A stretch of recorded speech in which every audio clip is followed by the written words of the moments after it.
Bom dia, boa tarde, boa noite no mundo do conhecimento. Nosso podcast 166. Bom demais ter você aqui. Juntos falamos sobre inovação, tendências, dicas e a prática da medicina, além de assuntos sobre qualidade de vida. Eu digo sempre que compartilhar conhecimento não é dividir, mas multiplicar. Que tal falarmos sobre mais um assunto sem fronteiras no mundo do conhecimento?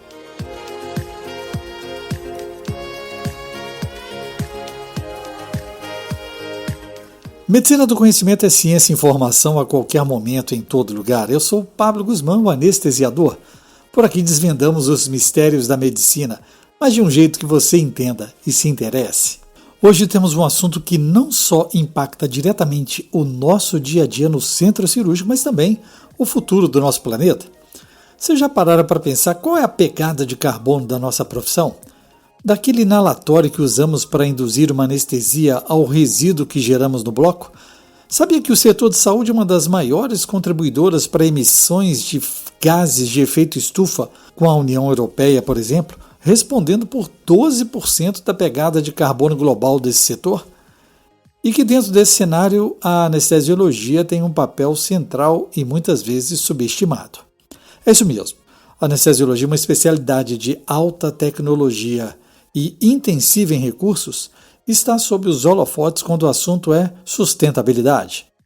É exatamente sobre a anestesia verde, o imperativo para a saúde do planeta e para a nossa prática clínica que vamos conversar hoje.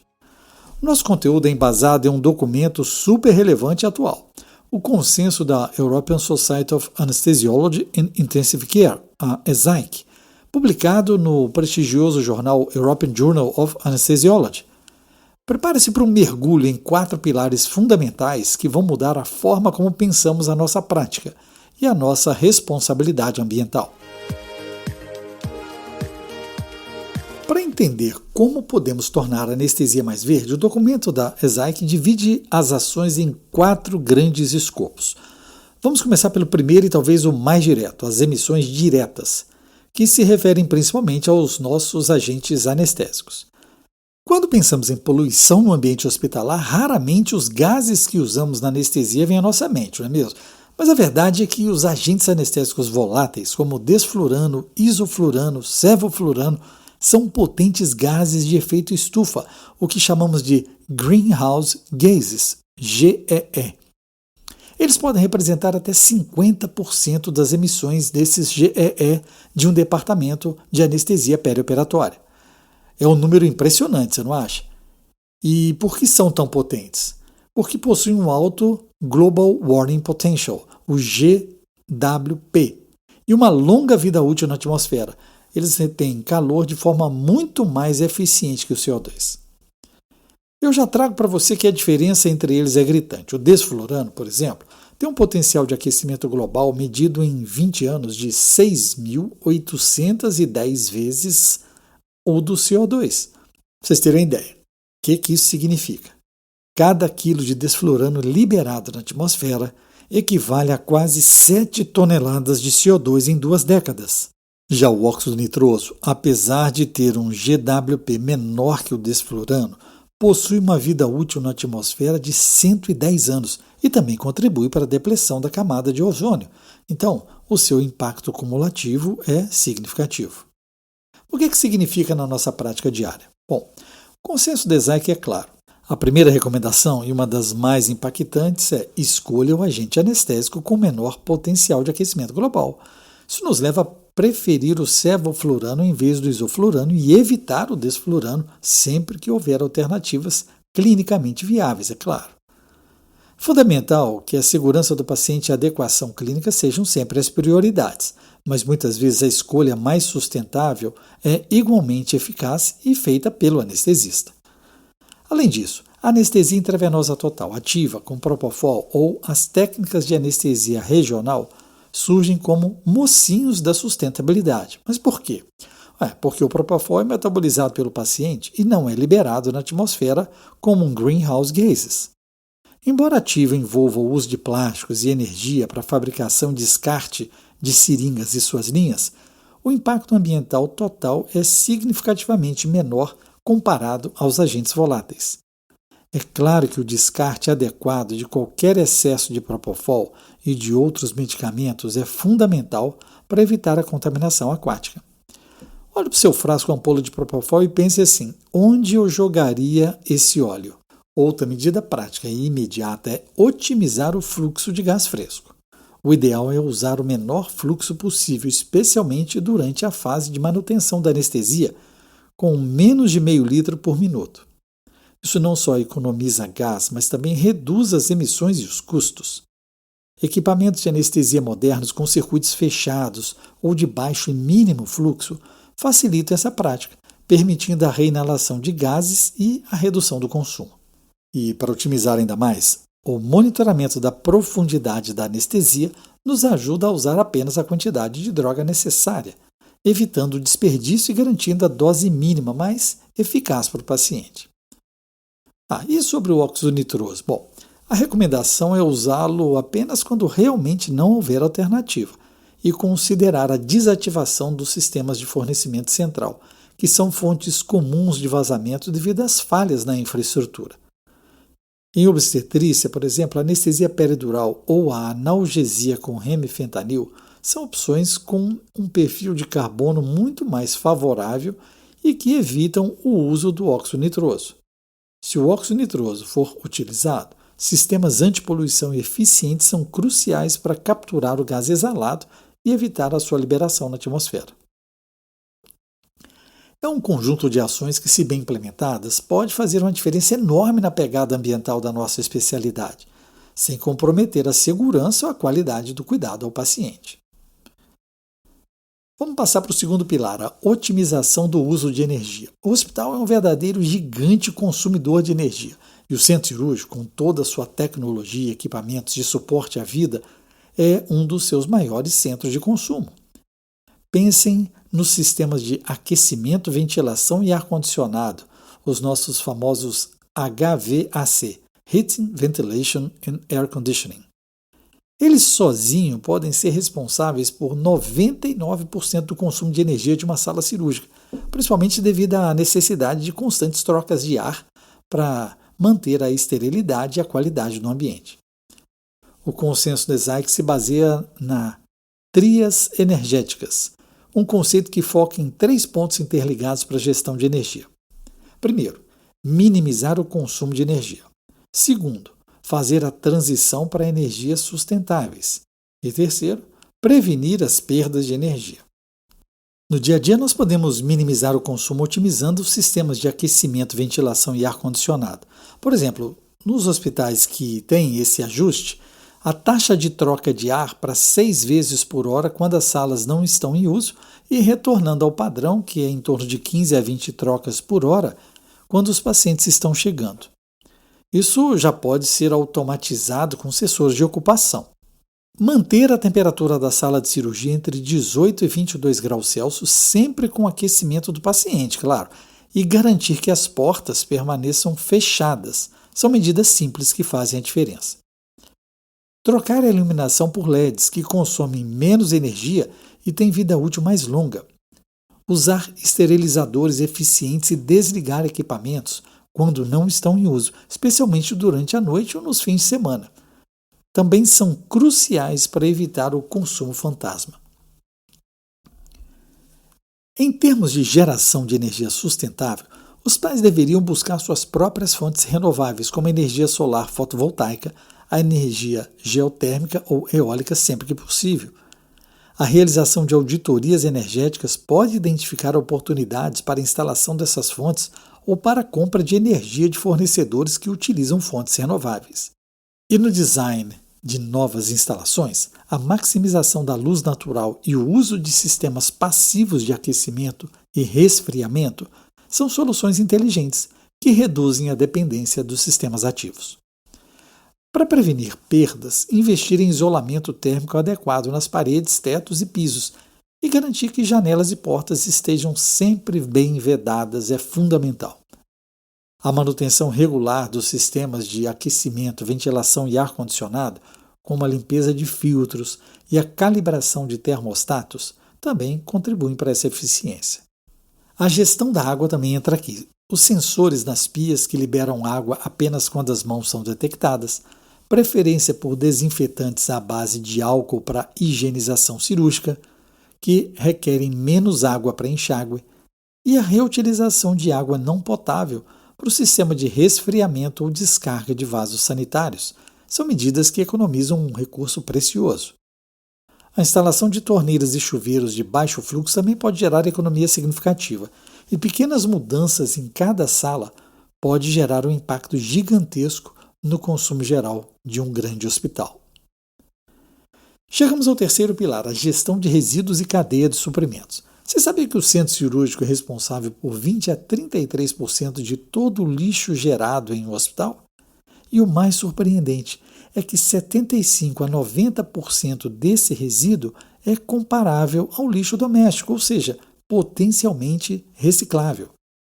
Isso nos leva às políticas dos 5 R's: rejeitar o que não é necessário, reduzir o consumo, reutilizar sempre que seguro e viável, reciclar o que não pode ser reutilizado e reparar em vez de descartar. Vamos pensar junto. Quantas vezes nós abrimos um kit estéril ou preparamos uma medicação para emergência que acaba não sendo utilizada? O consenso da ESAIC nos desafia. Pense 2 vezes antes de abrir um pacote estéril, um kit de suprimentos ou qualquer outro produto. Sim, é uma recomendação direta para você. Isso significa preparar apenas o necessário, evitando o desperdício de materiais que, uma vez abertos, precisam ser descartados. A otimização do uso de medicamentos também é vital. Limitar a preparação de drogas para emergência é o mínimo essencial. Usar seringas pré-cheias quando possível, que reduzem o desperdício de medicamento e o tempo de preparo, além de diminuir os erros. E gerenciar o Propofol em ampolas menores, como as de 20 ml, para evitar desperdício de doses não utilizadas. Esses são exemplos bem claros. Claro, sempre descartar medicamentos em locais apropriados, nunca em pia ou no vaso sanitário, né? O descarte inadequado de fármacos pode contaminar o solo e a água, impactando ecossistemas e até a saúde humana. É crucial seguir as diretrizes para descarte de resíduos farmacêuticos que muitas vezes envolvem empresas especializadas. Na cadeia de suprimentos, a recomendação é considerar a avaliação do ciclo de vida, a LCA, de cada produto que adquirimos. Isso nos ajuda a entender o impacto ambiental de um dispositivo, desde a extração da matéria-prima, passando pela fabricação, transporte, uso e, finalmente, o descarte. Essa análise holística permite escolhas muito informadas. E a escolha dos materiais, priorizar dispositivos reutilizáveis, especialmente aqueles feitos de polipropileno ou silicone, em detrimento dos de PVC e DEHP. Isso são mudanças significativas. O PVC é um plástico que gera subprodutos tóxicos durante a sua fabricação e incineração.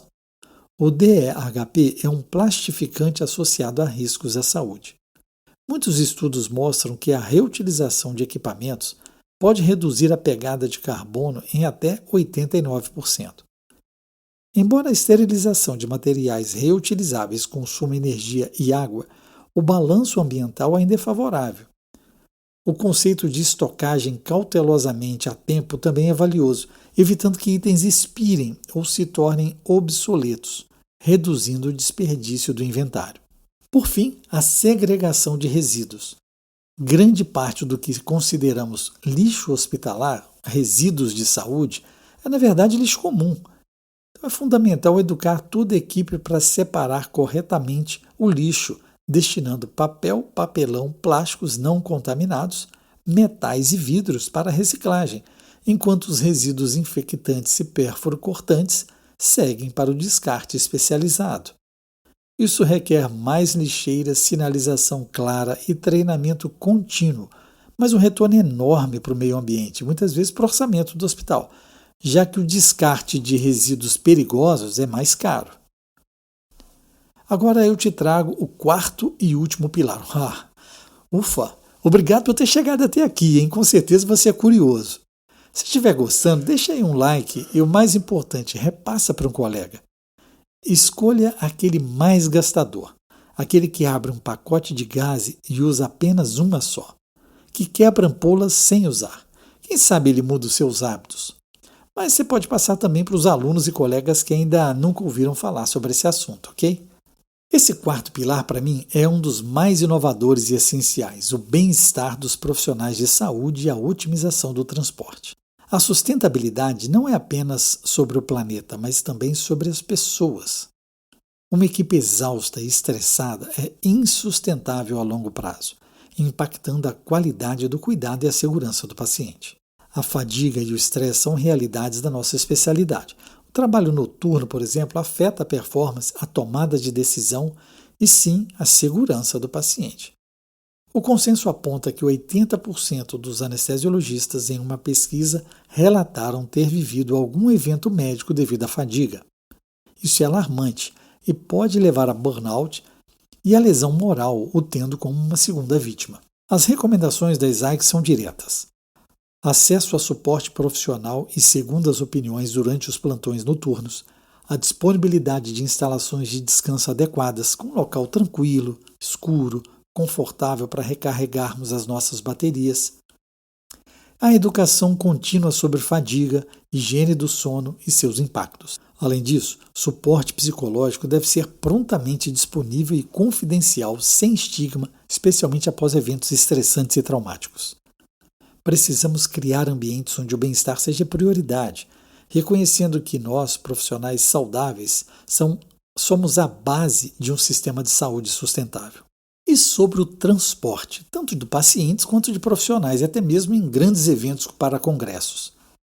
A pegada de carbono aqui também é significativa. A solução passa por medidas como a telemedicina. Fazer consultas pré-anestésicas online reduzem o deslocamento de pacientes, economizando tempo, dinheiro e emissões de carbono. Mas isso eu sempre faço e os pacientes dão um ótimo feedback. Eu tenho meu site e uso uma bela plataforma de teleconsulta. Se você quiser conhecer, vai lá no www.consulteoanestesista.com.br.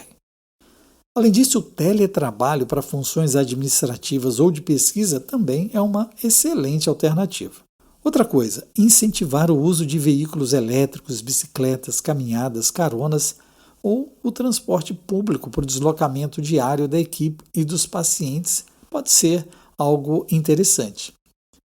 Os hospitais podem oferecer incentivos como bicicletários seguros ou estações de carregamento para veículos e bicicletas elétricas. E para nós, que amamos congressos, a dica é clara. Por que não priorizar eventos virtuais ou híbridos? Um congresso totalmente virtual pode reduzir a pegada de carbono em até 94% comparado a um presencial. Isso é uma economia gigantesca que nos permite participar de mais eventos de forma mais eficiente e ecológica, sem abrir mão completamente das valiosas interações presenciais. Você já ouviu falar na Jornada Virtual de Anestesia? As aulas estão lá na nossa comunidade Medicina do Conhecimento. A jornada para uma anestesiologia mais sustentável é desafiadora, mas inevitável. Eu tenho acompanhado isso nos congressos da ESAIC. Enfrentamos barreiras como a falta de tempo para treinamento, os custos iniciais de implementação de novas tecnologias, embora muitos demonstrem economia a longo prazo. E, claro, a resistência cultural à mudança de práticas arraigadas, o famoso sempre fizemos assim. Há também a falta de conscientização sobre o impacto ambiental da saúde. Mas os benefícios superam em muitos obstáculos. Não estamos falando apenas de um impacto positivo no meio ambiente. Estamos falando de eficiência operacional, de saúde financeira para as nossas instituições, redução de custos com energia, água e descarte de resíduos. E, crucialmente, do bem-estar para nós, profissionais de saúde. Uma prática sustentável é uma prática mais eficiente, mais humana, mais resiliente, além de melhorar a reputação da instituição. O consenso da ESAIC é um guia, um chamado para a ação, é um convite para que cada um de nós, anestesiologistas e futuros especialistas, reflitamos sobre nossas escolhas diárias. Pequenas mudanças podem ter um efeito cascata em larga escala. A sustentabilidade na anestesiologia não é uma moda passageira. É um imperativo ético, um compromisso com a saúde do paciente e com a saúde do planeta. A nossa especialidade tem o poder e a responsabilidade de liderar essa transformação. Então, convoquem seus colegas, conversem sobre esse tema com suas equipes, busquem por mais informações e considerem como cada um de vocês possa contribuir para essa importante causa. Vamos formar equipes verdes em nossos departamentos. Advoguem por políticas institucionais e compartilhem suas histórias de sucesso. Começamos pequeno, mas com consistência. Chegamos ao fim de mais um episódio do nosso podcast Medicina do Conhecimento. Eu espero que esse conteúdo tenha sido tão inspirador quanto foi para mim. E se gostou, compartilhe esse episódio com seus colegas, deixe o seu comentário e suas sugestões.